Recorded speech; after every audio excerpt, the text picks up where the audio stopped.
In 2001, I was a brand new shiny doctor planning to save. My first job was working for 3 months of a lung cancer unit. Nearly all of my patients were smokers or ex-smokers, and most of them had started smoking when they were children, on their early teens, and despite living in beautiful, wealthy country with access to the most sophisticated medicines. Nearly every single one of my patients died. Every, every, everyone knows tobacco is bad, but when you say impact first time day, it leaves a very deep impression. 10 years later, I am a radiation oncologist, fully. I'm sitting at the hospital California cafeteria, having my first ever meeting with the representative from my superannuation fund. It was thrilling. I'm sure. Imagine. He tells me I am in the default option. And I said, options? Does that mean there are other options? He looked at me, rolled his eyes, and said, well, there is this one greeny option for people who have a problem with investing in mining, alcohol, or tobacco. I said, did you just say tobacco? He said yes. I said, so are you telling me I'm currently investing in tobacco? And he said, oh yes, everyone is. When you invest in a company, you own a part of that company. You want that company to grow and succeed and thrive. You want that company to to attack. You want that company to sell more of its products. And when it comes to tobacco, I could I couldn't think of anything that I want less. Now I know you can only see one person standing here on this big red dog on this enormous stage, but instead I would like you to imagine that you're looking at 7 million people crammed up here beside me today.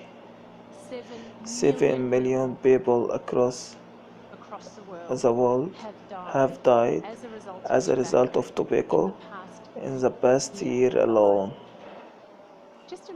Just imagine if a brand new industry by the end of next June, that industry's products had killed 7 million people.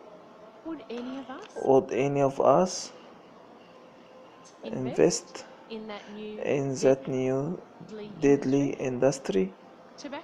Tobacco is one of the most pressing global issues of our time, and most of us are far more complicated in, in the problem than we were realized.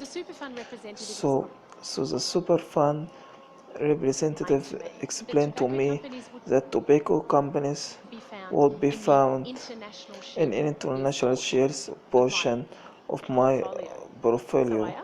So I asked him, well, which international shares? Who go back to me 2 weeks later with this list my number one holding in international shares was British precious American. Number two, Imperial Tobacco.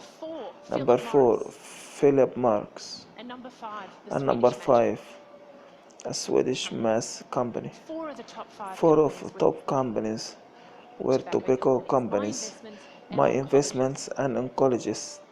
And then I realized I wasn't just me. It was a woman. It was all members of my super fund. And then I realized it wasn't just my super fund. It was, and then I realized it wasn't just superannuation fund. It was banks, insurers, and fund managers. And then I realized it wasn't just Australia. It was the entire global finance sector, completely tangled up with tobacco industry, the industry that make products that kill 7 million people every year. So I started discussing the issue with my superannuation fund, and I've been discussing it over. Finance leaders have many challenging, so I suggest they adopt a framework that clearly are why is reasonable to take strong possession of tobacco. I suggest finance leaders ask a suite of three questions of any company in which they might invest our money. Question 1. Can the product made by the company be used safely? No is the answer for tobacco companies. 0 is the only safe number of cigarettes of human beings. It could not be more black and white. Question 2. Is the problem caused by the company so significant on a global level that is subject to UN treaty or convention? Yes is the answer for tobacco. Indeed, there is a UN tobacco treaty that has been ratified by 180 countries. The treaty was created because of catastrophic global impact of tobacco. The current forecast is that the world is on track for 1 billion tobacco-related deaths this century.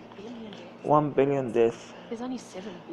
There is only 7 billion of us. Question 3 relates to concept of engagement. Many financial organizations generally want to be good corporate. They want to use their shareholders' power to sit down with companies and encourage them to do better things.